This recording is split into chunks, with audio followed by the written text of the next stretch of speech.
Have you noticed how everything changes after a relapse? The energy you've cultivated for days or weeks disappears in seconds. The sparkle in your eyes fades. The inner strength that drove you forward with determination evaporates like smoke, and you're left empty-handed, wondering where that man-to-be has gone.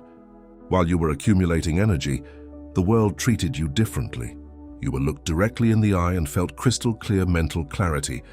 Your presence was magnetic, but then the collapse occurred, and now you're back where you started, feeling the weight of guilt, mental confusion and bewilderment. It's as if two men inhabit the same body, the withholder, the consumer, the warrior, and the slave. The truth no one tells you is this: every relapse isn't just a loss of semen, it's a complete upheaval of your energy field. You don't return to the starting point, you fall deeper. For sexual energy isn't just biological, it's spiritual, magnetic, alchemical. When you ejaculate, you don't just lose cells, you give up your life force, your magnetism, your connection to the invisible. In this video, you'll understand what really happens in the cycle between retention and relapse. I'll show you how energy flows, how it accumulates, how it is lost, and, most importantly, how to turn every fall into a springboard for ascension. You'll learn how to decipher your body and mind signals, identify the patterns that sabotage you, and build a foundation that won't crumble at the first sign of temptation. If you've stumbled 1,000 times and still feel a greater calling, this video is for you. Stay until the end, because the man who masters his sexual energy masters his entire life. If this message resonates with you, there's a powerful tool designed specifically for men ready for real change: The Sacred Path of Modern. Pan is the official Obuscador ebook that reveals the invisible war being waged against your masculinity. And most importantly, how do you win this war for good? This isn't just another superficial self-help manual. This 72-page ebook, which directly addresses the issues that prevent men from reaching their full potential, is the result of years of study on male development, depth psychology, and the ancient traditions of male enhancement. These aren't academic theories, they're practical principles that work in the real world for people facing real-world challenges. If you're ready to stop living below your potential, if you're looking for concrete tools instead of empty motivation, if you're ready to do the work necessary for real transformation, this ebook is for you. The link is in the description. Before you woke up, you lived in a cycle. You woke up, felt the urge, gave in. A few days later, you did it all over again. Months passed, and you were still trapped in the same cycle. You didn't understand why. You thought it was just a habit, a passing weakness, something we all do. But deep inside you, a voice whispered that something was wrong, that you were losing more than you thought. The average man lives in this labyrinth without realizing it. He thinks he's in control, but he's controlled. He thinks he's free, but he's chained. Society teaches you that ejaculation is healthy, necessary and natural, that holding it back is dangerous, repressive and old-fashioned, but no one tells you that this narrative was invented to keep you weak. Because a man without sexual energy is a man without power, without magnetism, without inner fire. Have you ever felt this way after a relapse? Your body is heavy, your mind is foggy. Yesterday's motivation has simply vanished. You look in the mirror and see a stranger, with a dull gaze and a slumped posture. It's as if a part of you has been ripped away, and it has. Your vitality has been bled dry in a few seconds of empty pleasure. The cycle begins subtly. You wake up and feel temptation. Sometimes it's an image, a thought, a sensation. You try to resist, but your mind justifies itself. Just this once. I deserve to relax. Tomorrow I'll do it again in earnest and you'll give in. At first it seems harmless, even pleasant, but a few minutes later, emptiness, guilt, and a sense of betrayal wash over you. And then you commit to starting all over again. You promise yourself that this time it will be different. 3, 5, maybe 10 days pass, and your energy begins to return. You feel more awake, more present. People react differently to you. We regain our strength, then something happens. A trigger, an image, a moment of boredom or stress. And the cycle begins again. Jung said that the unconscious governs what we don't illuminate. Until you confront the patterns that imprison you, they will continue to dominate you. Relapse isn't just a physical act. It's a symbolic surrender. You're telling the universe, I'm not strong enough. I don't deserve to hold this energy. The person trapped in this cycle lives in a state of fragmented energy. They never accumulate enough to truly transform. They're always starting from scratch. It's like trying to fill a leaky bucket. No matter how much water you pour in, it leaks and you're left there, eternally thirsty, eternally empty. But something inside you knows there's another way. You feel within you a greater man waiting to emerge. A man who is not a slave to his impulses, who does not give in to the first temptation, who protects his essence like a king, who guards his treasure. And that's when the journey truly begins. When you realize that you can no longer live like this, that you must change, that you must search. When you finally decide to control your sexual energy, something inside you awakens. It's as if an invisible door opens. You begin to notice things that had previously gone unnoticed. Your mental clarity increases. Your dreams become more vivid. You feel a growing strength at the core of your body, like a silent fire that intensifies every day. This is the moment you cross the threshold. You leave the ordinary world and enter sacred territory, a territory few men dare to enter, because maintaining your sexual energy in a world obsessed with instant gratification is an act of rebellion. It means saying no to the system that wants to keep you weak, scattered, and controllable. But to follow this path, it is essential to understand what sexual energy really is. It's not just about testosterone or hormones or biology. Sexual energy is the primordial creative force, the fuel of your soul, what the ancients called prana kundalini. It is this same energy that generates life. And if it can generate new life outside of you, imagine what it can create within you by holding and transmuting it. The great men of history knew this. Artists, warriors, spiritual leaders, they understood that sexual energy is the raw material of genius. By ejaculating, we waste this raw material. By conserving it, we transform it into clarity, magnetism, and creative power. We become the channel for something greater. In the first few days of detention, you feel subtle changes. Your voice becomes deeper, your gaze more penetrating, and an inner confidence sets in. You walk and talk differently. People react differently to your presence. Women notice your presence. Men respect you without knowing why. It's an invisible magnetism, the aura of a man who doesn't waste his essence. But the journey has its challenges, because the accumulated energy must be mobilized. If you simply retain without transmuting, the pressure builds. It's like retaining water in a penis. Without conscious release valves, the penis will rupture and you'll relapse. Therefore, purposeless retention is a ticking time bomb. Transmutation rests on 3 pillars. First, physical activity. Intense exercise, martial arts, long walks. Energy needs to flow through the body. Second, creation. Writing, building, creating something in the world. Sexual energy is creative energy. Channel it. Third, spirituality. Meditation, contemplation. Connecting to something greater than yourself. Energy must rise, not stagnate in the lower abdomen. Jung described libido as psychic energy. He understood that this energy can be directed upward, toward ego development, or downward, toward primal gratification. Those who hold back choose to rise, choose to evolve. But this choice requires constant vigilance, because the unconscious will test you, send you erotic dreams, create obsessive thoughts, and seduce you with memories and fantasies. And therein lies the secret.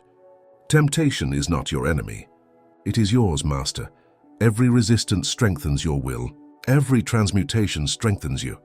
Retention is not about repressing desire, but about transforming it.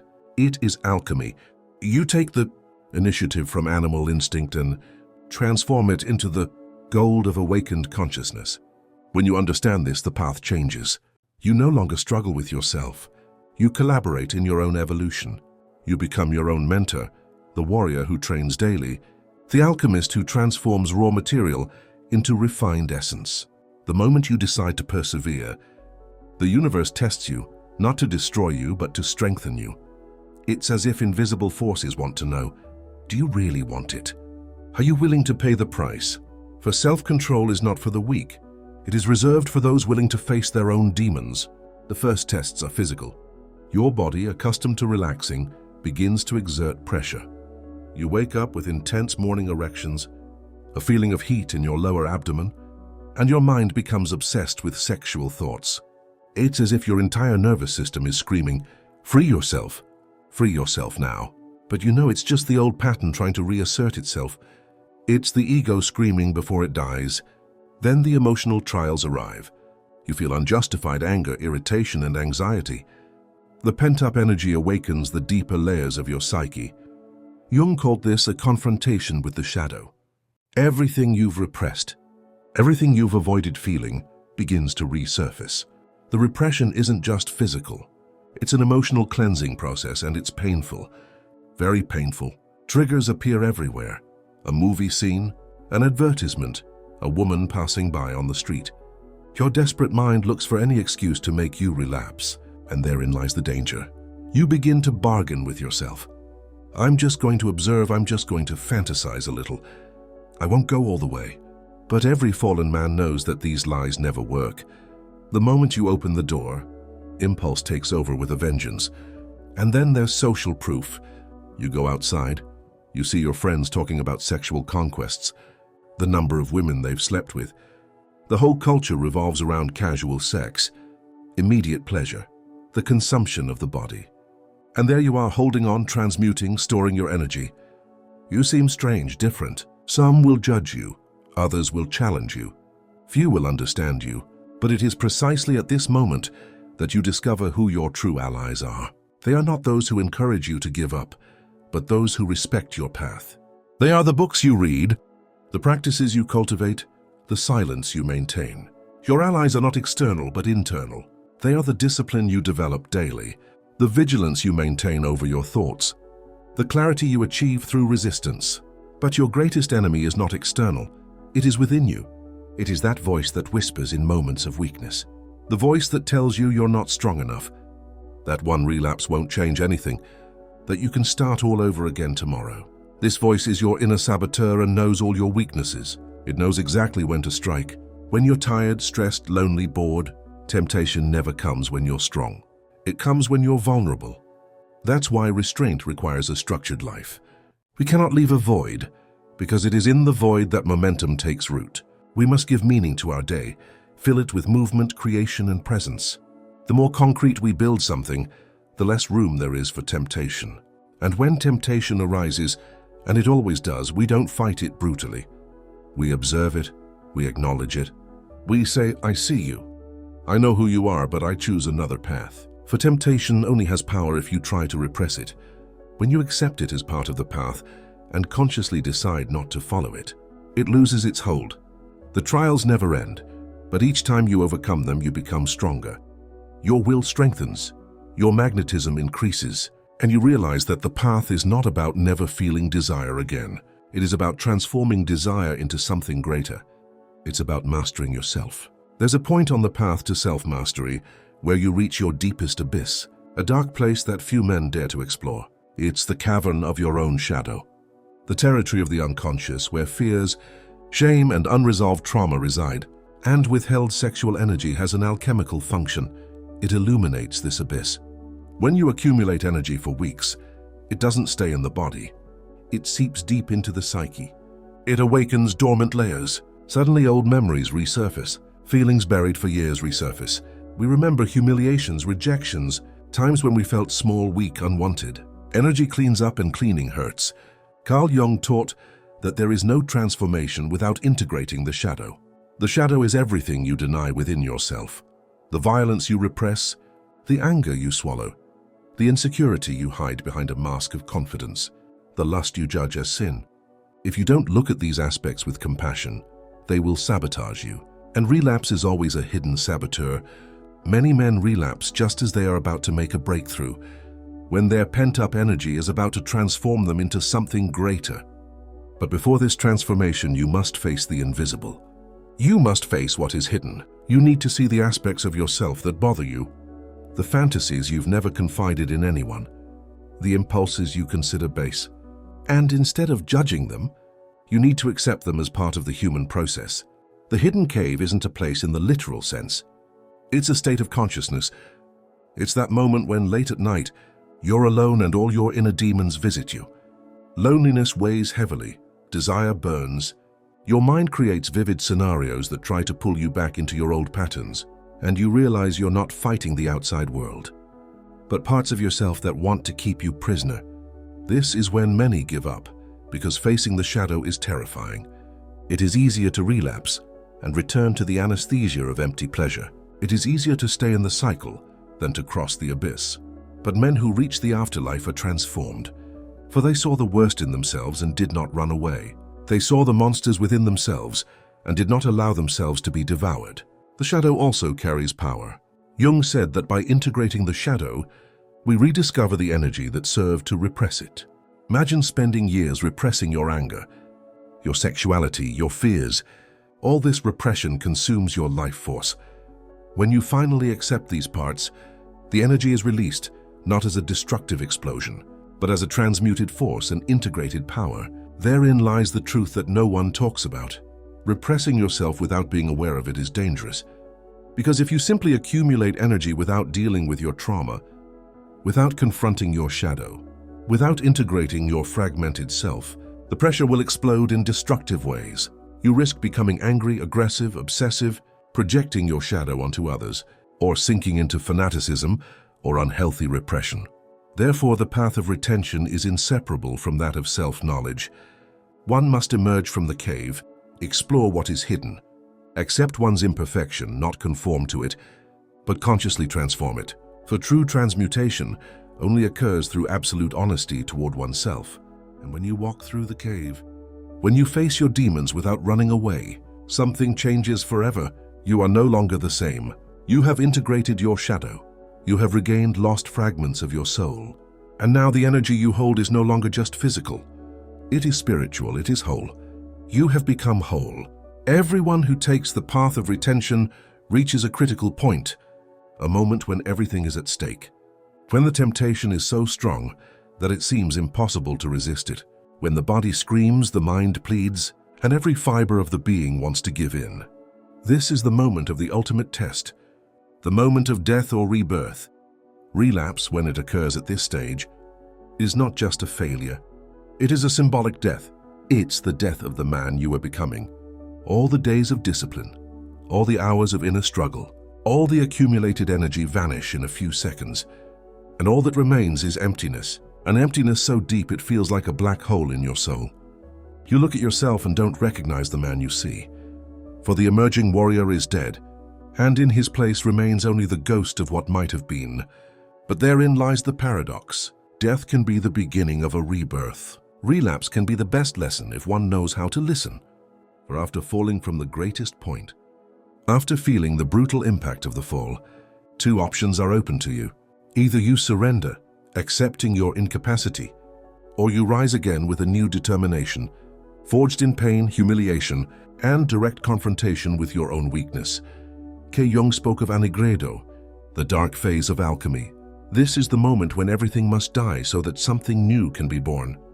The oversized ego must be destroyed. The illusion of total control must be shattered. One must hit rock bottom to move forward, and it is often in the most painful setback that true awakening occurs. But be careful.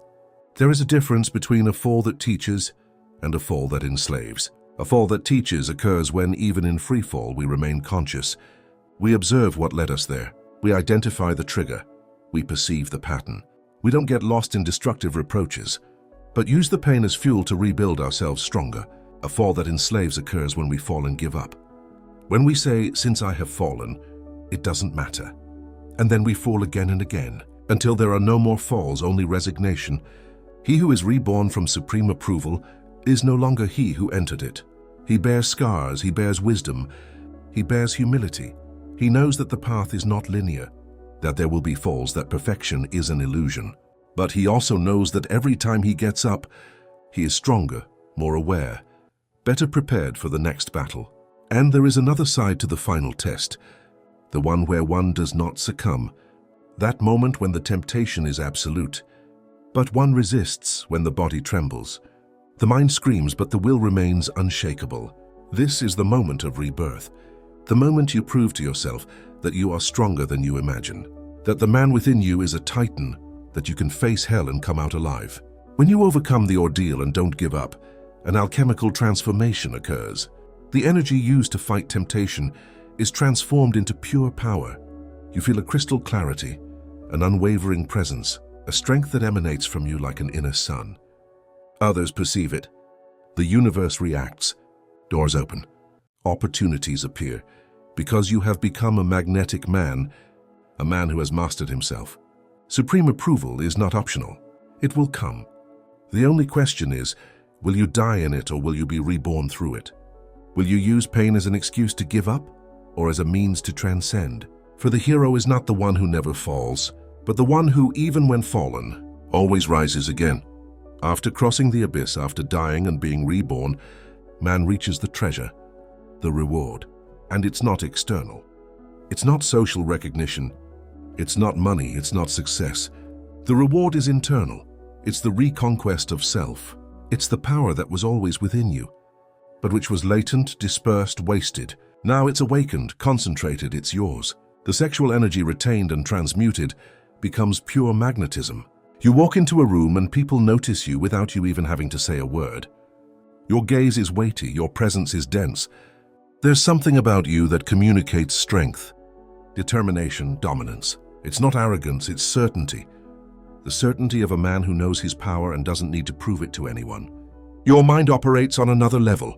The brain fog disappears. You think with surgical clarity. Problems that once seemed impossible are now simple. You identify unexpected patterns and connect ideas in new ways. Your creativity explodes. You write better, create better, and solve problems better. Because the energy you were holding back hasn't stagnated. It has emerged, nourished your brain and awakened your latent genius. Your body transforms. Your muscles take shape without necessarily changing your training. Your skin glows, your eyes sparkle, your posture changes. You walk like a king, you speak with the voice of a warrior. You exude a vitality inexplicable by conventional science, but which everyone around you feels. It's the vitality of a man who doesn't waste his essence. Women react differently to you. They look at you more, touch you more, seek you out more. But not because of what you do, but because of who you are. It's an invisible magnetism. The aura of a man who preserves his essence is like a beacon for femininity. They can't explain it. They simply feel attraction because they instinctively recognize a man who doesn't waste his life energy, a man who has something to offer beyond empty pleasure. But the greatest reward is not what others see, but what one feels inside. It is the peace, the tranquility of someone who is no longer guided by his impulses, by his primitive desires. You now direct your energy. You choose where to place it. You are no longer a slave. You are a master. A spiritual connection is also established. You begin to perceive synchronicities, events that seem orchestrated by a higher intelligence. You ask a question, and the answer appears unexpectedly. You think of someone and they call you. You need something and an opportunity presents itself. It's as if the universe conspires in favor of those who protect their energy. Because you are aligned, you are not scattered. You are a clear channel for manifestation. And then you realize that the treasure was not something to be conquered there, but something to be reclaimed here. You always had this power, but you gave it up. You wasted the gold of your soul on fleeting pleasures. Now you cherish this gold, you refine it, you transform it into something higher. And this is the true meaning of sexual transmutation. It is not repression, it is elevation. It is transforming the lead of animal desire into the gold of divine consciousness. The reward is you, whole, powerful, present, magnetic, creative, spiritual, connected. This is the man you were meant to be, but whom the world tried to keep you from becoming. And now no one can stop you, because you have found your sword. And that sword is your sexual energy transmuted into life force. Having conquered his inner treasure, man faces the ultimate challenge, returning to the world. But he does not return as he left. He returns transformed, sword in hand, fire in his heart, and clarity in his gaze. He returns as a master, and from now on, his mission is no longer just to save himself, but to light the way for others. The ordinary world remains the same temptations, the same distractions, the same voices calling you back to mediocrity. But you have changed. What once seduced you now understands you. What once controlled you no longer has any power over you. You see through illusions, you recognize traps. You are no longer the unconscious man who succumbed to every temptation. You are the guardian of your own energy. But the return isn't easy, because when you transform, the world tests its reality.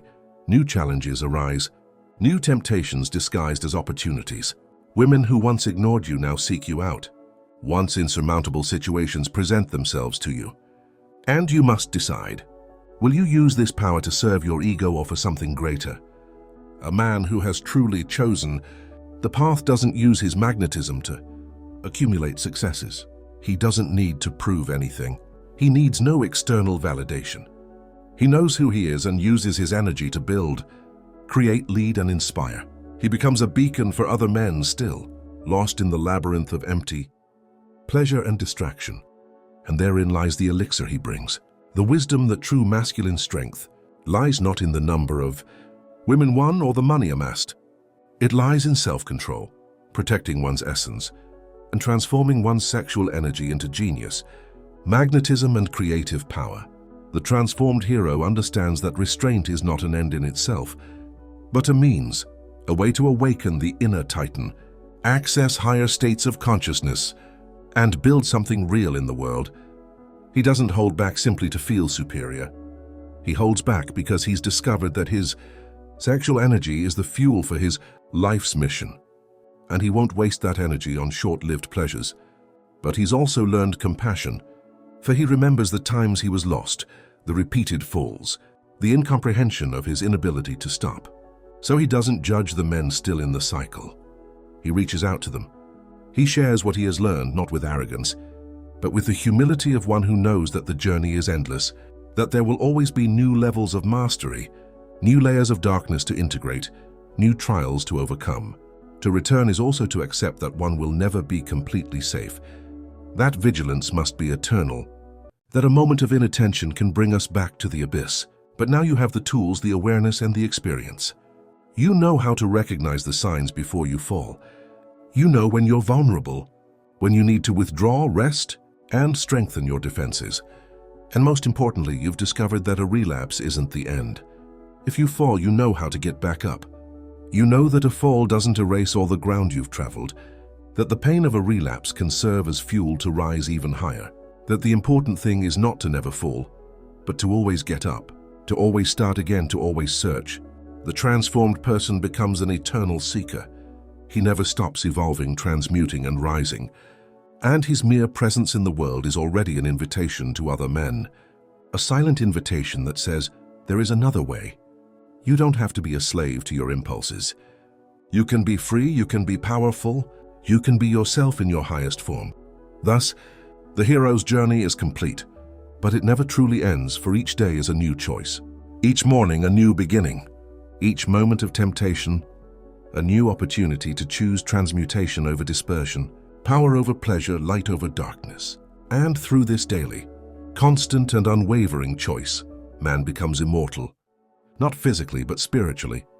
For he has mastered the most primal and powerful force in human existence, sexual energy. And he who masters it masters all. Now you know. The journey awaits. The cycle that imprisoned you can be broken. Wasted energy can be stored, transmuted, and sublimated. The weak man you once were can die, and the warrior you were destined to be can be born. But knowledge is not enough. Knowledge without action is merely entertainment. And you're not here to be entertained.